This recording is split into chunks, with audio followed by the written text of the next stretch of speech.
Afghanistan. And today, Blackbeard's Ride, which is a beautiful ride that honors Matt, which happened last weekend, and now today, Big Nick's Ride, we are forever linked. And in memory of Matt and in memory of Nick, all of our fallen, for Sean Gannon, for Mike Chesner, we have raised $10,000, and we will give this to the Chief of Police in Yarmouth, and we're going to build the Sean Gannon Memorial Training Center. Thank you.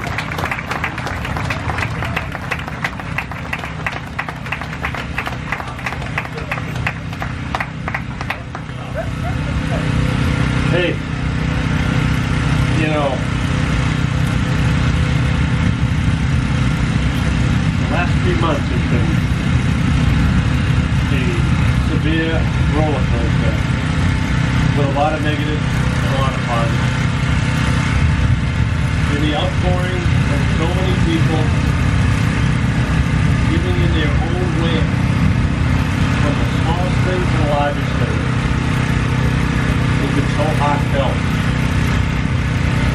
And to feel the love from these families to the other families that we voted for today, to be spread to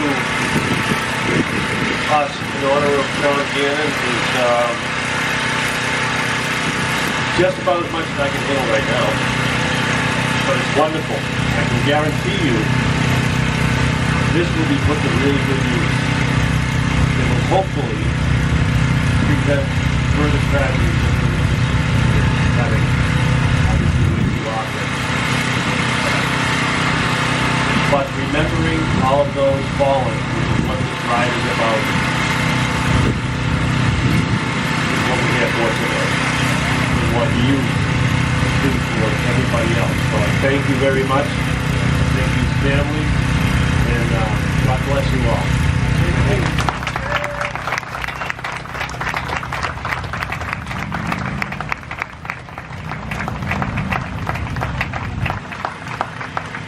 Thank you, Chief Frederickson. Chief Frederickson and I have worked side by side for 40 years together. And I am so proud of that. Sean Gannon was chosen by God to do great things. And the Yarmouth Police Department is built to make it happen. So we will take on anyone that gets in our way when it comes to protecting our police officers and when it comes to protecting you. The first step was to pass a training bill that we have fought for 30 years. 30 years to get proper training for our law enforcement. And because of what we've done recently and your support, it looks like the governor will sign it very soon. So that's how things work. And in that vein, I'd like to call up some people that are involved with passing laws, making laws, and supporting us. Could I have State Rep Tim Whalen? Will Crocker, if you're here. Beth Lidstrom, please come up. So remember how it works. The legislature, they need to get the laws passed to protect you and me. And you couldn't have a better person than Tim, who not only is a giant, all right, but he is a United States Marine veteran.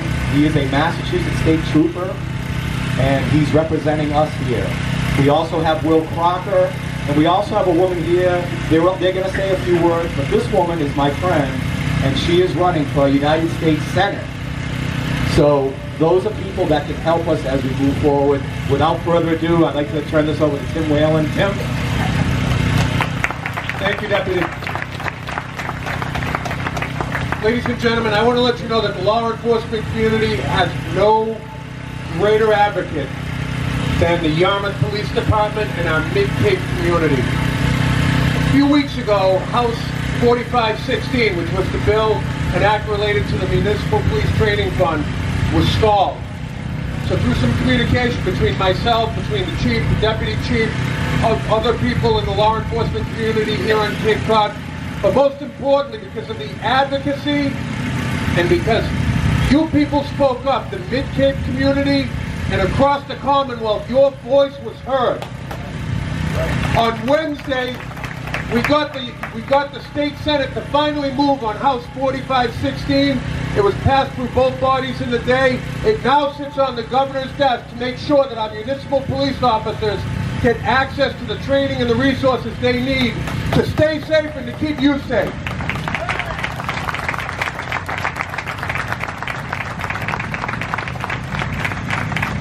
We only have about a week and a half left in this legislative session, and we're still not done. And I need to ask you, once again, to step to the plate. There is another bill that's been a priority for the Massachusetts Chiefs of Police Association and anybody in law enforcement. It's House 1242, an act related to peer counseling which will improve access for our law enforcement personnel to people who can get them the counseling they need to deal with the effects of cumulative PTSD. We passed a law just a couple weeks ago to deal with the dark, dirty little secret that's been harming our firefighters and killing them. And that was where we now make cancer a job-related disability for firefighters, and that was long overdue.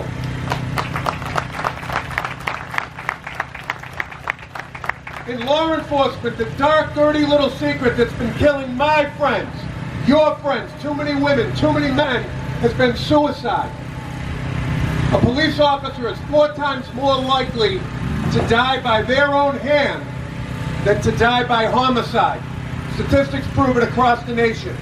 We lose between 4 and 6 police officers in the Commonwealth of Massachusetts every year to suicide, because of the effects of cumulative PTSD, the horrors that they see while they're serving us. The atmosphere that we have right now, where we have some people that are just hateful and awful to law enforcement, contributes to that, and that must change. If we pass House 1242, an act related to peer counseling, it will improve our officers' access to people that will connect them to the services so they can find peace through some way other than taking their own lives. So please, over the next few days, reach out to your elected officials. If you live in my legislative district, you don't have to call me. I'm already on board. Contact your state senator, contact your state representative, and tell them that you insist that they move on this bill and get it done before July 31st. The lives of our law enforcement officers hang in the balance, and you, through your activism and using your voice, right, Chief, share their voices. And I will share with me Vice Representative Chuck Cutler and my Senator Michael Brady. Outstanding. Share your voices. You hold the key. Thank you for being out here. God bless you. God bless America. God bless those who are serving in the uniform of our nation or who are in public safety. You people here are the best allies we have. Thank you. And I'd like to take a moment to introduce my dear friend Beth Lindstrom. Beth served previously in the Romney administration. She was also the architect behind when we got one of the best U.S. senators that we've had in Massachusetts in years, Scott Brown, elected. Beth is now running to succeed him in the United States Senate, and it's my pleasure to introduce her to you folks. Thank you, everybody. Thank you, Steve. Thank you. I'm telling you, this is amazing. And I want to thank Mike Mercier because he let me ride on the back of his bike. And what a thrill. What a thrill. I had a lump in my throat probably 90% of this ride. It is really amazing. It overcomes you, but it also restores your faith that people are proud and patriotic and that they remember the people who serve so that we can have the freedoms we have today. So I haven't run for office before. It's my first time. But what I want to do is I want to be your voice in Washington, to be your partner, someone who will represent law enforcement and our veterans. If I am elected, I know that sounds like a politician, but if I am elected, I want to serve on the Veterans Committee. I think this is tremendously important. We need to make sure that they have everything they need. So, But today we're here to honor Nick and many of those other fallen. And I'll tell you, it was hard to keep a dry eye at the start of this today. Because from all I know, he was real kind and humble and always willing to do the right thing. So that's such an impressive character. And you should be proud. You are proud. And he was a proud son and a proud brother and served us well. Thank you. I know it's a hard day for you. And I'm so glad to be invited here and so glad to participate. So truly, I just want to make sure we remember those who served before us, who are serving today, and who have given the gift of their life, like Corporal Nick before us. So thank you very much for the opportunity to introduce myself. Thank you.